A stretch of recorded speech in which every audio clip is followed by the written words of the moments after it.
चलो भाई तो ये हमारा रेशियो प्रपोर्शन का सेकंड वीडियो है। आई होप तुम लोग पहला वाला देख चुके होगे। अगर नहीं देखे तो भाई पहला वाला फाइल जरूर देख लो, बिकॉज फर्स्ट अगर नहीं समझ में आएगा तो सेकंड में प्रॉब्लम होगा। प्लेलिस्ट ओपन करके रेशियो प्रपोर्शन का फर्स्ट वीडियो देख लो। तो यहीं से हम लोग स्टार्ट करते हैं रेशियो 1 मिनट में quick revision, because I hope कि जो भी यदि वीडियो देख रहे हैं या तो उनको रेशियो थोड़ा सा आता होगा तो वो यहीं से कंटिन्यू कर सकते हैं, और अगर उनको थोड़ा सा भी समझने में प्रॉब्लम है तो you can watch the last video, the ratio video 1। 6 से 7 वीडियो लगेगा कंप्लीट होने में, बिकॉज जो प्रपोर्शन वाला पार्ट है 5.3 उसमें थोड़ा समय ज़्यादा लगेगा। तो इसीलिए हम लोग अभी इसको थोड़ा सा सेकेंड वीडियो में 5.1 खत्म करते हैं। तो क्या था भाई, ratio is a process to compare two datas of similar kind. दो तो सिमिलर काइंड को डेटा को कंपेयर करने का तरीका है एक रेशियो। यही सब लोग स्टार्ट करते हैं। क्या लिखा है भैया, x is to y, ratio माने, और मेरे को बोला है फाइंड इसका वैल्यू निकालना। ध्यान से देखना, कई बार बच्चे गलती करते हैं, तुम लोग भी भाई गलती करेगा। उसको लगता है x जगह 3 लिखा है, y की जगह 4 लिखा है। सही बात है, लिखते हैं पहले x के जगह 3 और y की जगह 4 लिख दिए। 4 माइनस x की जगह 3 बाई 2, x की जगह 3 y की जगह 4। सही है। तो ये हो गया कितना, 12 माइनस 3 बाई 6 प्लस 4। ये दोनों का सब्ट्रैक्ट करेंगे तो 9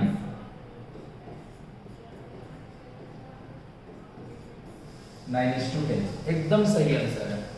आंसर कुछ गलत नहीं है, प्रोसेस रॉन्ग है। क्योंकि तुम ही सोच के देखो, अगर x और y का रेशियो 3:4 है, x और y का, खुद से ही तुम सोच के देखो भाई कि अगर x इज टू वाई 3:4 होगा, कभी भी ऐसा पॉसिबल है x का वैल्यू 3 और y का 4 होगा। हम लोग जब बचपन में पढ़ते थे, the length and breadth of a rectangle is 4:12, the length and breadth of a rectangle is 2:3। तो हम लोग उसको क्या, लेंथ को 2 ब्रेथ को 3 ऐसे बोलते थे? कभी नहीं बोलते थे, कभी नहीं। तो मतलब क्या है, यहाँ पे हम लोग जो लिख रहे हैं वो गलत है। हाँ, सरासर गलत है। कभी भी रेशियो का ऐसे नंबर में हम लोग लेट ही नहीं करते हैं। रेशियो कभी भी नंबर में लेट हो ही नहीं सकता है। रेशियो को लेट करने के लिए ऑलवेज हम लोग एक कांस्टेंट का यूज करते हैं, जैसे बचपन में करते थे। The length and breadth of a rectangle is 2:3।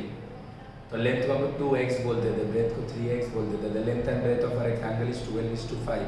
Length को 12x बोलते थे, ब्रेथ को 5x बोलते थे। 12 और 5 नहीं बोलते थे, क्योंकि नॉर्मल सा बात है ना कि अगर यहाँ पे 3:4 है, अगर हम यहाँ पे 9 और 12 लिख दें तो भी तो ये 3:4 ही है। तो भाई कोई बंदा आएगा वो 3:4 को 9:12 लिख देगा, 9/12। तो उसके अकॉर्डिंग x का काम 9 करेगा और y का काम 12 करेगा। तो x का 9 लिखेगा और y की जगह 12 लिखेगा। कैसे चलेगा? एक जन आएगा वो x की जगह 30 लिख देगा, y की जगह 40 लिख देगा, वो भी तो कुछ गलत नहीं लिखा है। 0 0 कट गया, 3:4। लेकिन ऐसा हो सकता है? नहीं हो सकता है। क्यों भाई नहीं हो सकता है? क्योंकि सबका लिए तब तो x और y का अलग अलग वैल्यू आ जाएगा। तो इसीलिए कभी भी हम लोग रेशियो को डायरेक्ट नंबर से नहीं बोलते हैं, हम लोग k के साथ लेट कर लेते हैं। तो let x equal to 3k, y equal to 4k। Answer में कुछ चेंज नहीं होगा, आंसर वही होगा। बस हम लोग अगर इसको ऐसे लिखेंगे तो प्रोसेस रॉन्ग हो जाएगा। तो x का जगह 3k, y का जगह 4k, तो y 4k, x, इसीलिए हम थोड़ा स्पेस छोड़ के रखे थे, x 3k, 2x 3k, y 4k। So this is 12k, this is 3k, this is 6k and this is 4k। तो इन दोनों को माइनस करेंगे 9k, इन दोनों को ऐड करेंगे 10k, k से k कट जाएगा। अल्टीमेटली आंसर 9:10 ही आएगा। लेकिन अगर हम k लिखेंगे नहीं तो मेरा प्रोसेस रॉन्ग हो जाएगा। कभी भी हम लोग रेशियो को डायरेक्ट नंबर में नहीं लिख करते। अगर हम बोलेंगे मेरा और एक मेरा दोस्त है, उसका पैसा का रेशियो 1:5 है, तो हम क्या बोल देंगे, मेरे पास 1 रुपया, उसके पास 5 रुपया? नहीं, मेरे पास 100 हो सकता है, उसके पास 500 हो सकता है, तब भी तो 1:5 होगा। मेरे पास 1000 हो सकता है, उसके पास 5000 हो सकता है, तब भी तो 1:5। मेरे पास 1,00,000 हो सकता है, उसके पास 5 लाख है, तब भी तो जो रेशियो होगा 1:5 होगा। तो कभी भी हम लोग रेशियो को डायरेक्ट नंबर में नहीं लेट करते। रेशियो को हम लोग ऑलवेज एक कांस्टेंट के साथ लेट करते, ऑलवेज, हमेशा। चलो भाई, तो आगे बढ़ते हैं। अच्छा नोट कर लो इसको, नोट कर लो, नोट जरूर करना भाई, कॉपी किताब लेके बैठना हमेशा, कॉपी किताब लेके बैठना। बहुत ही जल्द हम लोग ABTA वगैरह का पेपर वगैरह भी सॉल्व करेंगे, सारा कुछ हम लोग कर रहे होंगे। तो थोड़ा सा भाई आप लोग साथ देना, थोड़ा सा मेहनत करके पढ़ाई करना, जो ना समझ में आए कमेंट करके जरूर बताना, ताकि मेरे को पता चले कि समझ आ रहा है कि नहीं। अगर समझ आ रहा है तो भी बताओ, नहीं समझ में आ रहा है तो भी बताओ, कौन पोर्शन में दिक्कत हो रहा है वो भी बताओ, ताकि हम बार बार बोल रहे हैं सेकेंड वीडियो में कंप्लीट कर देंगे। और कॉपी किताब लेके बैठो, लाइक कि यू आर यूट्यूब में ही तुम क्लास कर रहा, बट ऐसे फील करो कि लाइक कि तुम किसी टीचर से सामने बैठ के इंटरेक्ट करके पढ़ रहा है, तो that will be very beneficial for you. पढ़ाई थोड़ा अच्छा से करो भाई, पढ़ाई का बहुत इंपॉर्टेंस है, पढ़ाई बहुत अच्छा से करो, बहुत अच्छा से करो भाई पढ़ाई। हाँ तो A:B 8:7 बोल रहा, सो दैट दिस करते हैं भाई, A/B 8/7, तो हम लेट कर लेंगे A = 8K and B = 7K। What is the difference in this question? यहाँ पे मेरे को इस चीज का ना वैल्यू फाइंड करने दिया गया था, बस यहाँ पे क्या है ना, ये दे दिया है, इसका वैल्यू फाइंड करने का जगह इसका मेरे को वैल्यू प्रूफ करने दिया कि 7:2 होगा, बस that is the difference and nothing else, इतना ही डिफरेंस है। 7A - 3B by 11A - 9B, LHS लिख दें क्योंकि प्रूफ करना है 7, A का जगह कितना है 8K, 3 B का जगह 7K by 11, A का जगह 8K - 9, B का जगह 7K, तो 56K - 21K by 88K - 63K, ऊपर का दोनों को माइनस करेंगे 35K, नीचे का दोनों को माइनस करेंगे 25K, कैसे K cancel, 7:5, 7:5। The only difference is we are not, this is only the proof, nothing else, ये proof है बस और कुछ नहीं है। वहाँ पे हम लोग फाइंड कर रहे थे, यहाँ पे प्रूफ कर रहे हैं और कुछ नहीं है। चलो भाई इसको नोट कर लो।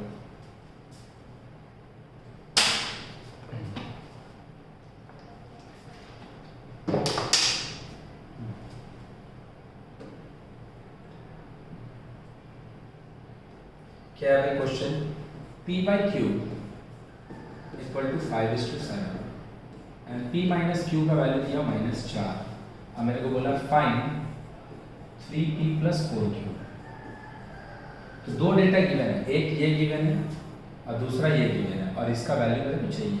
तो अगेन P = लेट कर लेते हैं 5K, Q = 7K and P - Q, P का मतलब है 5K एंड Q का माइनस है 7K = -4, so this is -2K = -4, minus minus cancel out, K = 4/2, तो K = 4/2, तो K = 2।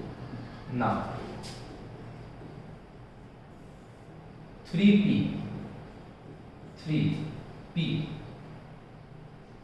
5K, 4Q 7K, so this is 15K, this is 28K, these two added to 43K and K का value कितना निकाले हैं 2, 36। बहुत सहज question था, बहुत इजी क्वेश्चन था। पहले P/Q दिया है तो यहाँ से P के निकाले 5K, Q निकाले 7K। P - Q दिया है तो P - Q दे दिया -4, P का जगह बैठा दिए 5K, Q का जगह बैठा दिए 7K, K यहाँ से सॉल्व कर लिए और जिसका वैल्यू निकालने दिया P 5K, 3 × 5K 4Q 7K, तो ये हो गया 15K एंड 28K, तो इन दोनों का ऐड करेंगे 43K एंड K का वैल्यू इज 2, 86। बहुत VBI क्वेश्चन माध्यमिक में पूछा हुआ क्वेश्चन है, हर साल 2-3 साल बाद अल्टरनेट ईयर में पूछता है, बहुत इंपॉर्टेंट क्वेश्चन है, इजी है बट इंपॉर्टेंट है, नोट कर लो भाई। चलो भाई तो आगे बढ़ते हैं।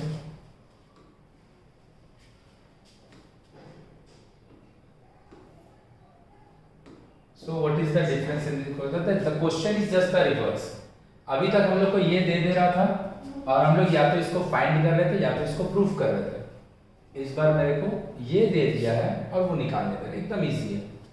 5x minus 3y by 2x plus 4y is equal to 11/12। 5x minus 3y by 2x plus 4y equal to 11/12। Cross multiply कर लो, 60x minus 36y 22x 44y। दोनों x वाला पार्ट को एक तरफ ले लेते हैं।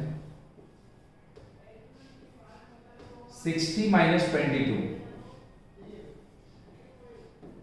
And 44 plus 36। दोनों को x को एक तरफ ली, दोनों y को एक तरफ। मेरे को चाहिए x बाई वाई, तो x के नीचे y डिवाइड दिए, तो 80 के नीचे 38 डिवाइड दे दिए। कई बार यहाँ पे कई बच्चे लोगों का गलती होता है, x बाई वाई को लिखने जाते हैं, x बाई वाई लिखने जाते हैं और लिखने के बाद 80/38 का जगह 38/80 लिख देते हैं। और ये गलती होता है कई लोगों का। कई लोगों को ये लग रहा होगा ये तो बहुत बेसिक बात है, ऐसा नहीं होता। नहीं, कई बार ऐसा होता है कि भाई तुम लोग जल्दी लिखने के चक्कर में भी गलत लिख देते हैं।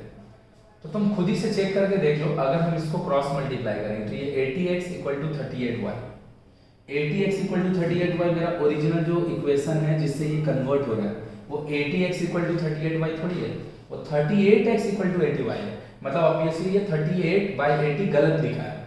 तो इसका वैल्यू क्या होगा, x के नीचे y को लाए, x के नीचे y को लाए, तो 80 के नीचे 38 को लेके गए।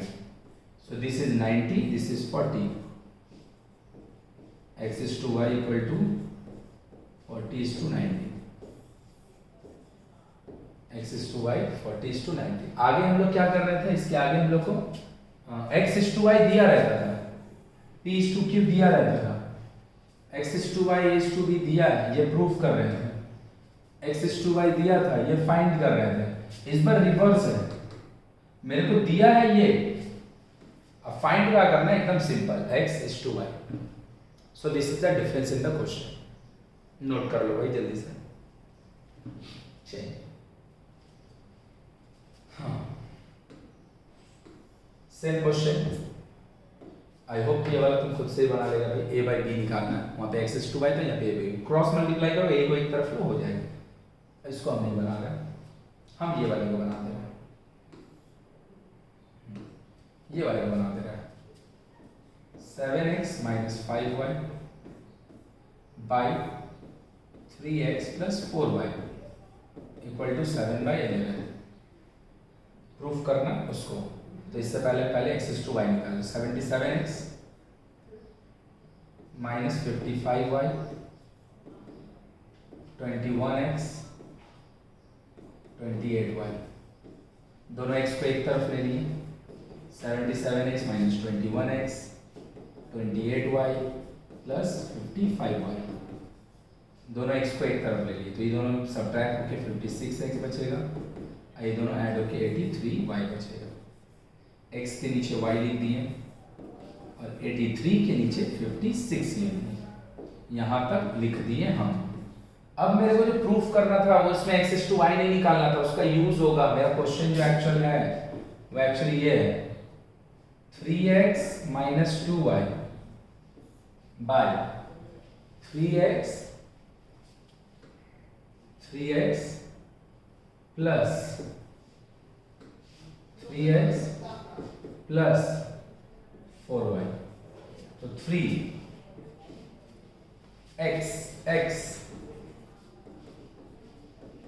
के बोल चुके हैं लेट करने को, y तो x 83 के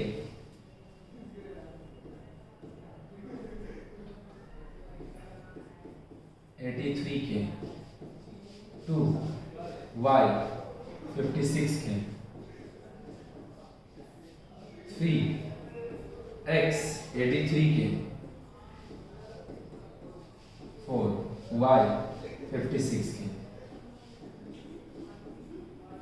ये दोनों मिलके होगा 249 के माइनस 112 के बाय, ये दोनों मिलके होगा 249 के प्लस 224 के ऊपर दोनों को सब्ट्रैक्ट करेंगे 137 के और नीचे दोनों को ऐड करेंगे। अच्छा 224 7 के कर लिया 137:472। तो क्या था क्वेश्चन में डिफरेंस? ये मेरे को दिया था लेकिन मेरे को x/y निकालने नहीं बोला था, लेकिन x/y अगर निकालेंगे तो कॉम्प्लेक्स वाले को प्रूफ कैसे करेंगे? तो हम x/y निकाले खुद से, फिर x/y निकालने के बाद x को लेट के 83 के, y को लेट के 56 के, देन जो डेटा मेरे को प्रूफ करना था उसको मैंने लिखा। लिखने के बाद सब्ट्रैक्ट किए, ऐड किए, सॉल्व किए, के काटे 137:4:3 आ गया मेरा वैल्यू। यहाँ पे क्या हो रहा था, ये दे रहा था, ये निकाल के खत्म हो जा रहा था। यहाँ पे क्या है, इतना निकालने के बाद मेरा काम खत्म नहीं हुआ, मेरे को और थोड़ा फर्दर काम करना पड़ा। अब के क्यों लेट कर रहे हैं, ये बात मेरे को जरूर कमेंट करके बताना कि समझ आया है कि नहीं आया, कि बिना के का हम कर सकते हैं कि नहीं। चलो भाई नोट करो जल्दी से। चलो noted. Question 10x + 3y 5x + this, यहाँ को सॉल्व करके हम x/y तक जाएंगे। यहाँ से x/y तक पहुँचेंगे। x/y निकालने के बाद x को लेट करेंगे समथिंग के, y को लेट करेंगे समथिंग के, और फिर जो सेकेंड क्वेश्चन है इसको लिखेंगे LHS में, और फिर 11:9:13 उसको लाके दिखा देंगे। देख लेना भाई, एकदम सेम टू सेम क्वेश्चन है।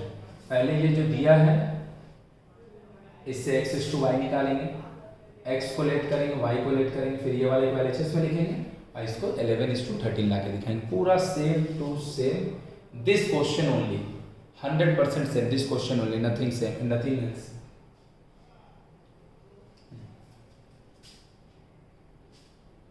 क्या लिखा है भाई? बोल रहा है let us write by calculating what term should be added to both the term of this. सही है।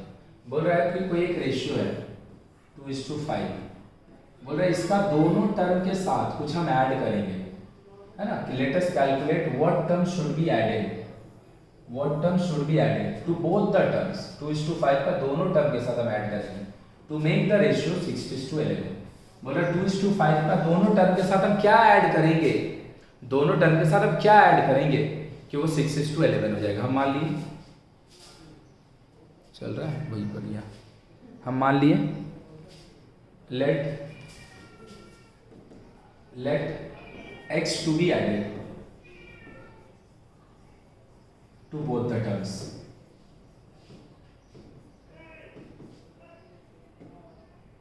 टू 2:5 का दोनों टर्म के साथ हम x ऐड करेंगे, तो ये क्या बन जाएगा भैया 2 + x, और ये क्या बन जाएगा भाई 5 + x। और ये ऐड करने के बाद this is no longer 2:5, this becomes 6:11। ये ऐड करने के बाद ये अब बन चुका है 6:11। 2:5 का दोनों टर्म के साथ हम क्या ऐड करेंगे कि वो 6:11 हो जाएगा। तो हम मान लिए 2:5 के साथ दोनों में x ऐड करेंगे तो 6:11 हो जाएगा। तो 2 + x = 5 this, and this is no longer 2:5, this is 6:11। तो हम इन दोनों को इक्वेट कर दिए, क्रॉस मल्टीप्लाई कर दो, 22 + 11x, and this is 30 + 6x, दोनों x को एक तरफ ले लिए, 11x - 5x, sorry 6x, and 30 - 22, so this 2 becomes 5x, and this is, so x is equal to 8/5। तो मेरे को क्या ऐड करना पड़ेगा भाई 8/5। अगर हम 2:5 का दोनों टर्म में अगर 8/5 हम ऐड कर दें तो फिर ये 2:5 नहीं रहेगा, ये 6:11 हो जाएगा। भैया चेक करके दिखाइए, लो चेक करके दिखा दिए। 2 के साथ कितना ऐड करना है 8/5, 5 ले लिया एलसीएम, 5 से कटा 10, 5 से कटा 8, 18/5, 5 के साथ 8/5 ऐड कर दिया, 5 ले लिया एलसीएम 25, 5 से कटा 8, 33/5। अब दोनों को डिवाइड मार दो, 18/5 / 33/5, 5 से 5 कट गया, 18/11/6 लो भाई। ऐड करके जो रेशियो आया है, वो 2:5 में रहा है, वो हो चुका है 6:11। मतलब जो हम लोग बनाए वो सही। नोट करो भाई जल्दी से। यहाँ पे क्या है,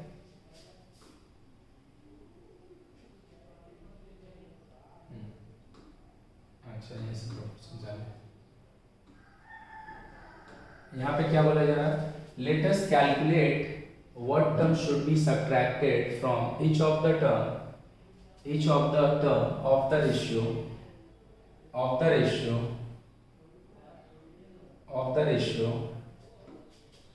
a is to b to make the ratio m is to n। बोला a is to b के साथ हम इस बार कितना सब्ट्रैक्ट करेंगे, किसके साथ, दोनों टर्म के साथ, each term, वो कितना बन जाएगा m is to n। बस डिफरेंस क्या है, पहला क्वेश्चन नंबर में था, यहाँ पे बोला डेटा अल्फाबेट में, वहाँ वाला क्वेश्चन न्यूमेरिक था, यहाँ पे क्वेश्चन न्यूमेरिक नहीं है, अल्फाबेट में। वहाँ में ऐड करना था या सब्ट्रैक्ट करना, और कुछ अलग नहीं है। Let x to be subtracted, क्या मैं x सब्ट्रैक्ट करेगा, तो भैया a to b का साथ अगर हम x सब्ट्रैक्ट कर दें तो a का साथ भी x सब्ट्रैक्ट किए और b के साथ भी हम x सब्ट्रैक्ट किए, दोनों ही से। तो now after subtraction this is no longer a to b, ये क्या बन चुका है, सब्ट्रैक्ट करने के बाद वो a to b नहीं है, वो m is to n हो गया। तो इसमें भी सब्ट्रैक्ट किए, इसमें भी किए, तो क्या हो गया m/n।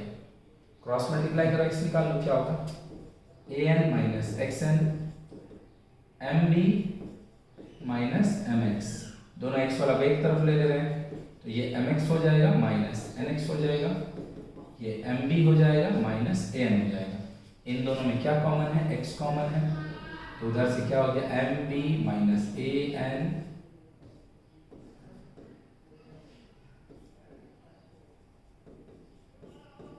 x is equal to mb minus an by m minus mb minus an by m minus n। वहाँ पे ऐड कर रहे थे, यहाँ सब्ट्रैक्ट किए, वहाँ पे जो चेंज हो रहा था यहाँ पे चेंज रिवर्स हो रहा है, क्योंकि वहाँ ऐड यहाँ सब्ट्रैक्ट। वहाँ पे न्यूमेरिक डेटा था इसलिए आंसर भी न्यूमेरिक आ रहा था 8/5, यहाँ पे न्यूमेरिक नहीं है इसलिए आंसर न्यूमेरिक नहीं आ रहा, लेकिन पूरा प्रोसेस सेम है। वहाँ पे आफ्टर एडिशन चेंज हो रहा था, यहाँ पे आफ्टर सब्ट्रैक्शन चेंज हो रहा है। नोट कर लो भाई। इसके बाद चलो प्रोपोर्शन है, एक क्वेश्चन है, इसको हम लोग नेक्स्ट वीडियो में देख लेंगे, और नेक्स्ट वीडियो में हम लोग स्टार्ट करेंगे proportion. Till then bye, good night, अच्छे से रहो, पढ़ाई करो, कुछ समझ में नहीं आए तो कमेंट करके बताओ, एंड बाय, गुड नाइट।